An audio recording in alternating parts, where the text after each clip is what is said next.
What's up, everybody? I got a hair on my tongue. I figured it's been a while since I've done a garden video. I came down here to just do some picking, some little chores, checking on things down in this garden here in the tunnel behind me. And like I said, it's been a little while, and I was looking around, and it just feels like things have grown a lot since the last time I made an update. And I want to walk through, talk about some things that I'm noticing, some things that have changed, just give a general update in the garden space behind me here. We might also talk about the little garden up by the house too. If we have some time, we'll see what we get into.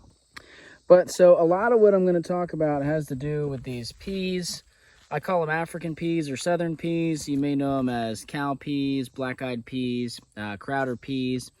Lots of different names for these plants, but I use them like dry beans, basically. That's how I use them. And you can see here's a dry one here. That's what part of what I want to come in here and do is you really got to stay on top of picking them when they start coming on strong.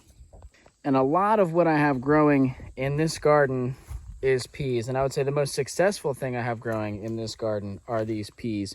I've got other things in here. If you've seen some of these previous videos, there's some existing perennials. I've planted some nursery stock. I've planted some other annuals. There's a volunteer squash that showed up here.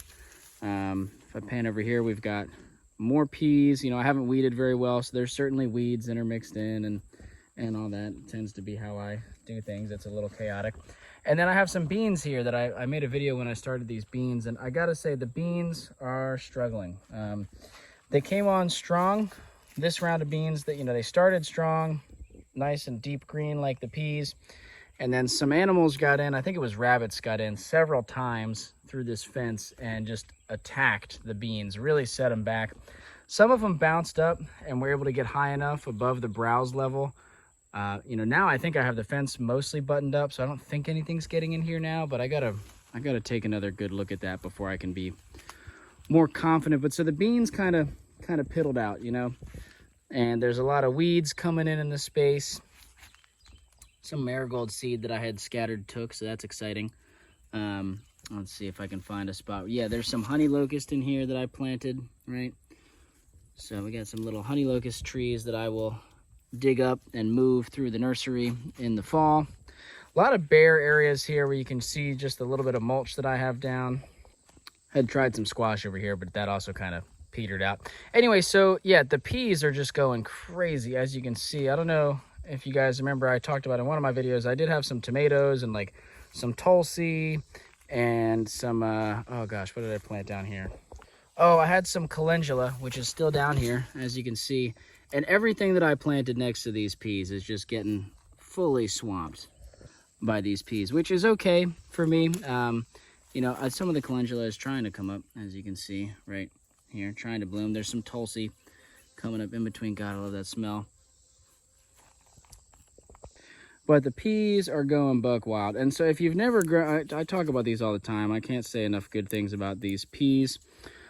There's probably at least a dozen or so different varieties of peas in here. I didn't plant just one variety. I planted a lot. Maybe I'll try to put a list of some of the names of the different varieties on the screen so you guys can check them out if you're interested. But if you're in the Southeast, some of these peas, let me, a little aside, some of these peas have aphid pressure, and it seems to be a variety thing. Certain varieties, and I haven't narrowed down which it is, but some of them have aphids and others have no issues with aphids. So I'm not sure.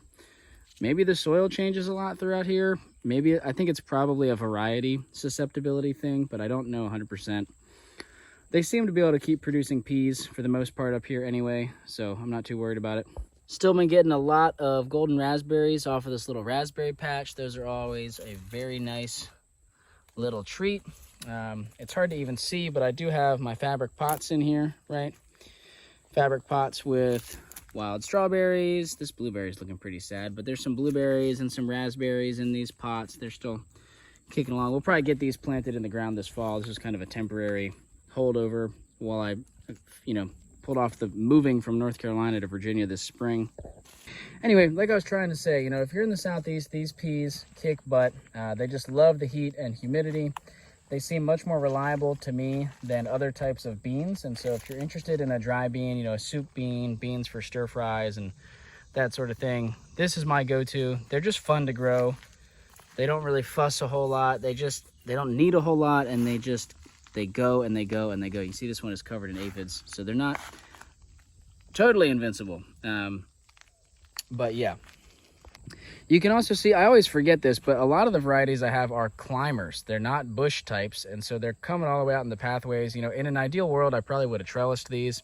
I could maybe try to come in here and convince some of these to go climb up on these suckers here. But for now, they're just kind of flopping in the pathway, and I have to decide how much time I want to devote to doing anything about that.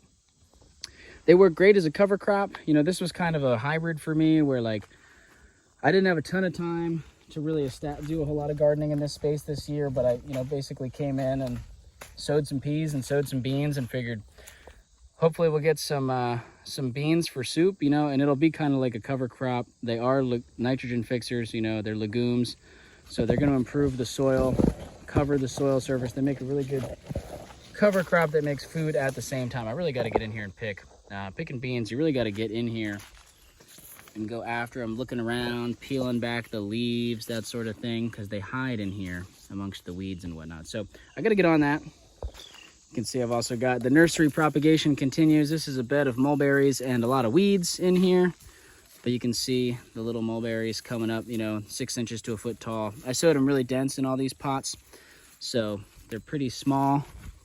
Got a few Kentucky coffee trees in here. Pretty good size. Gosh, I don't know if you can see through all the weeds. There we go. And a pokeweed plant in there, sharing the pot with them. It's fine. But I'll have to make a decision, and I'll talk about this at the other garden too. These peas are kicking right now. They're in full swing. I do not want to pull them out yet. I'm still getting a lot of food. I've picked 3 rounds of peas off of these so far, and I'm going to go for the 4th round today. Each round I've almost filled an entire one of these baskets up with pods. So it's a good amount of food off of not a whole lot of space, in my opinion, and a very, you know, minimal and doable amount of work, right? It's pretty much just plant them, water them a little bit, walk away is really all I've done. I have not really weeded at all, other than to weed the space that I could get the seed in the ground.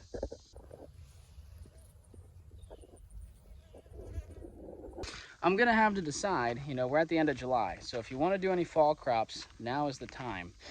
And so I'm starting to think about what is the next transition for that garden down there. Am I going to try to get fall crops in? Am I going to just, when the peas are done, pull them out and mulch the area? What are we going to do down there? Down there I'm undecided, but like I said, because the peas are doing so well, I don't want to pull them out yet. And so I intend to just leave them there for now. Keep picking and keep thinking. But up here at the house, it's a different story. I've definitely got a lot of grass cutting I need to do. You can see the grass just pushing into all these beds, and it's pretty tall over here. We'll walk down this way for a second. Now that we've actually gotten a good bit of rain, I don't know that we're fully caught up from the drought, but we're certainly doing a lot better than we were a month ago. And you can see the growth of the plants has responded. So I've got some cutting to do, but the peas are slowing down a lot here. And part of it is that deer have found this area.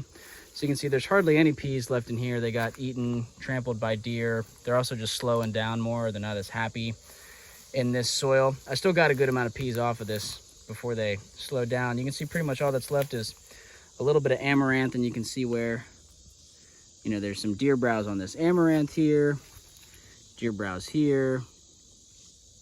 Is the camera focused there? With the glare, it's hard for me to see what the camera's looking at. They've been eating some of the sunchokes.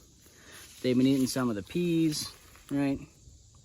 So deer are a problem in this bed. And if I come down here where there's still some peas that were not totally devastated, these are slowing down. They're not producing as much. You can see we've got more yellowing of the leaves. We got this bare spot that I sort of created by stepping on it, which is my fault. But so I'm still going to pull some peas out of here, and you can see some of them are putting on new growth despite these conditions. But with the deer, you know, I don't know how long that's going to last. And so the question, you know, this is getting kind of weedy. This is more at a point where I would be ready to pull these peas out right now and put in fall crops, since it's the ideal time to go and start, you know, direct seed a lot of our fall crops, brassicas and that sort of thing. You know, we don't have a fence. And so I imagine that if I come in here and try to plant nice tasty brassicas, the deer might just come in and, you know, have different plans for this area. So I hesitate. You know, I don't have time to build a fence right now. I don't really know. There's probably stuff we could plant that the deer wouldn't like, but I don't really know what that would be. I'm going to come out and harvest some rosemary today, get it in the dehydrator. because I'm actually out of rosemary. Gotta do that. I've really been enjoying watching all the little pollinators hang out on the teeny tiny flower. I don't know if you can see this on the video, but there's little flies and bees all over this thyme. They've been all over the mint. We've got a few different types of mint here and some anise hyssop and all these little itty bitty flowers, more tulsi, you know, that the pollinators just really appreciate. So that's been super fun over here. But ultimately, I haven't put a whole lot of time into this space, and you can tell by how, you know, overgrown it is, which I don't think is a huge problem, but it is something I'm starting to think about in this space specifically. It's starting to get past the point where I like. So I'm gonna get back to picking peas and munching on some raspberries as a snack and trying to stay cool, maybe water a few things. And I'm gonna keep thinking about this space. I'm probably gonna start some brassicas in little seed trays so that I have options to do transplants, you know, sometime in August or early September if I want to. But I think I might hold off from any direct seeding for now because of the fence issue. I'm just not sure what we want to do up here. I don't think it would take a lot to fence this little area in, so we could do it. I got to talk to Corey and James and some of the other folks who are involved in gardening and farming up here with me. We got to lay out a little plan, but just thought it would be fun to give you guys a little update on how things are growing in there. And really, I just wanted to talk about these peas as much as I can because I love them. Let me flip the camera around. This is my pea drying station. So if you've never picked these before, I like to pick them on a day when it's dry, ideally. But even if I pick them on a day when it's dry, I set them out in like a thin layer, typically out in ambient air, but under the shade. I don't want them in the direct sun. You could also go inside with a fan and really let them dry down for like 3 or 4 days. At that point, you'll be able to pick the pods up, and when you just slightly press on them,